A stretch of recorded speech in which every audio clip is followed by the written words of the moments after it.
Yo, hello there guys, I hope you're all doing well. It's your boy Mikey back at it again with episode 2 reaction to the Wheel of Time, Shadows Waiting. Let's go! Well, here we have the camp of the White Cloaks, and even the serving staff have this look of fear about them. Have you ever tried this?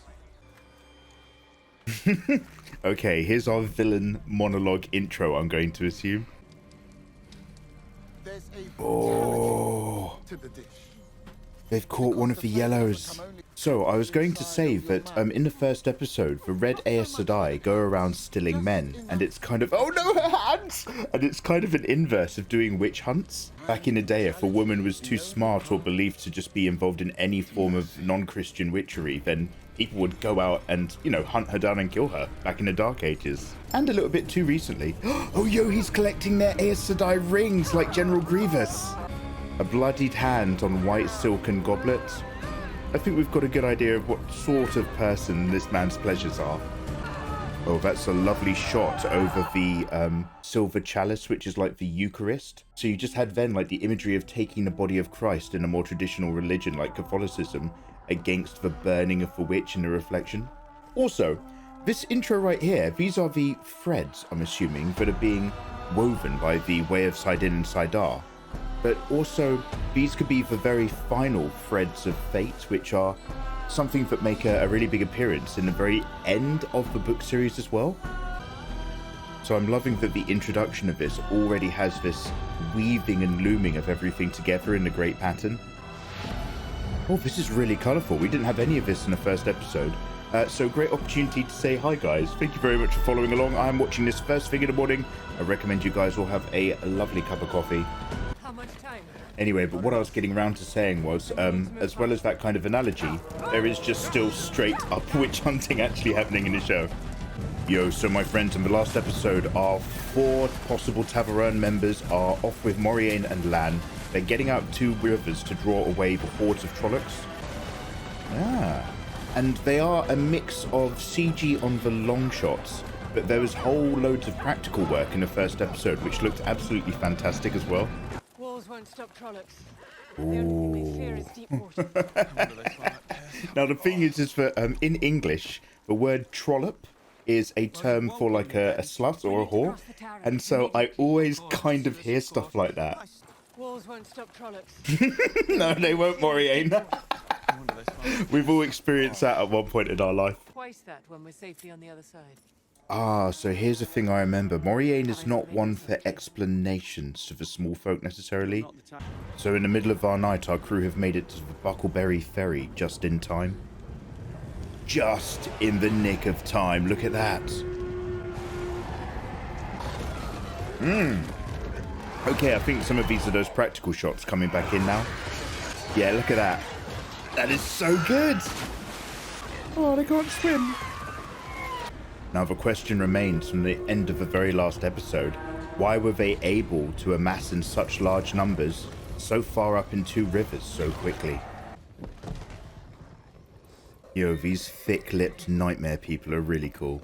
Come back, to Mordor will take you.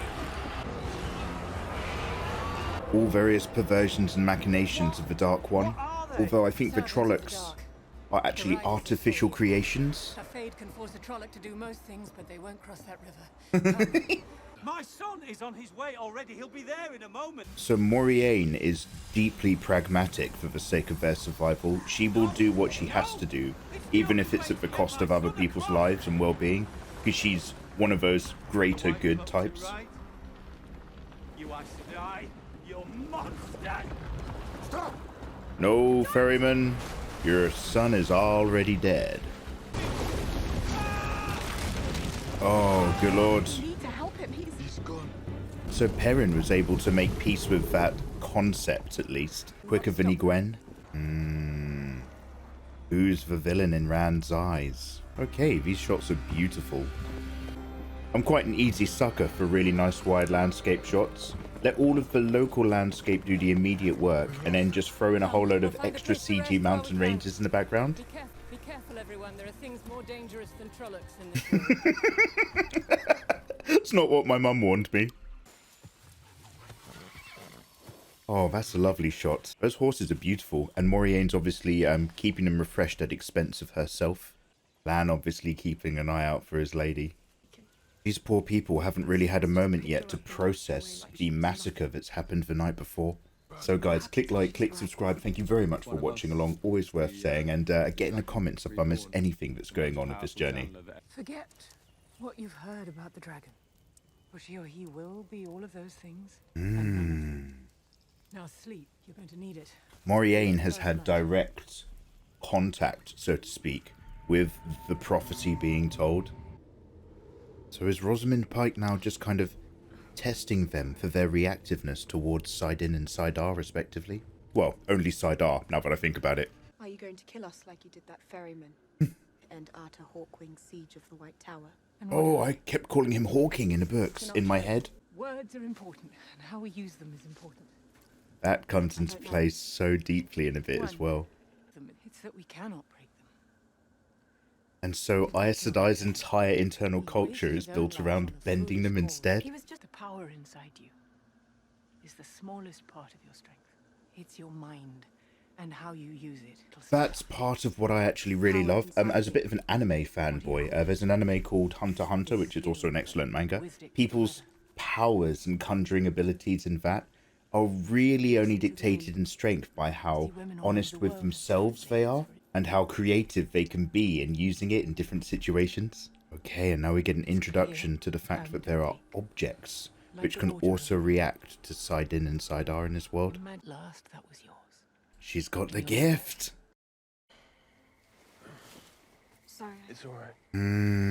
She can't really lie with him anymore like they used to. They have essentially unofficially come towards the end of their relationship when she said that she was going to make for becoming a wisdom in the area. And so although they're running for their lives, Rand is kind of having to process the fact that his partner has put, you know, duty before love, or perhaps even just her passion for her work before him. Whereas poor Perrin over here, he's got a lot to think about. Ooh, some festering woundies. Oh. Oh. Oh, that's horrible. Yo. They're starting to have the dreams. Yo! Eyes and mouth of burning fire. So guys, basically about a year and a half ago, I read the books, although very quickly, and I kind of struggled through them a little, although I did love the ideas that were going on in here. So I'm currently rereading through The Eye of the World at the moment to go parallel with this. So in my head, I want to say that that is, If this happens again, like, tell me straight away. it's like, his name's like Balrog, like Baralzamon or something? Ishmael. There's a place for Egwene, maybe. What does a man do at the White Tower? I don't let me become an errand boy for the Aes Sedai. He's got a point. What fate actually awaits them. See, how come I don't believe you'd actually let me do that? He's smart enough to know that that's not 100% true in terms of what she's willing to do to get what she needs. I'm pretty sure she's just doing that as a bit of a tactical move on their relationship. Monsters killed Nynaeve and Layla and nothing but protected. Perrin's just like, yeah, they're monsters, huh? You already did. Ooh. Well, that's the end of them. Well then, the lady does shoot fireballs, so let's try. He's deeply skeptic, but he's got his own pragmatism to the world, his old Cauthon. Rand looks like he's been shopping at Next. Yeah, there you go. He was never far. Do not mention the White Tower or Aes Sedai. Yo. Here's the quick rundown of how we try to avoid these people. It's not a very positive visual motif for the old White Cloaks, is it? So is this the Lord Commander of the Children of the Light, with this kind of golden armor? Ah. And so his number 2 is like silvered instead? I get it. Ah, good old questioners. I actually really like their designs as well. They do look kind of awesome. Wait, is he just rubbing her up? He's not even feeling her for weapons. Oh, fascinating. Oh, Logain has an actual army. Yo, so this is a great example of how we get the Aes Sedai's balance of truth through disguise. Perhaps you can help. So she's isolated those 2 questions he's asked her to give independent, singularly truthful answers. So the Lord Commander acknowledges that the Aes Sedai have good function, whilst this guy's just an endless prick. Look at her shit-eating grin. I always tell the truth. It just may not be the truth you think you hear. There you go. So listen carefully. Yeah?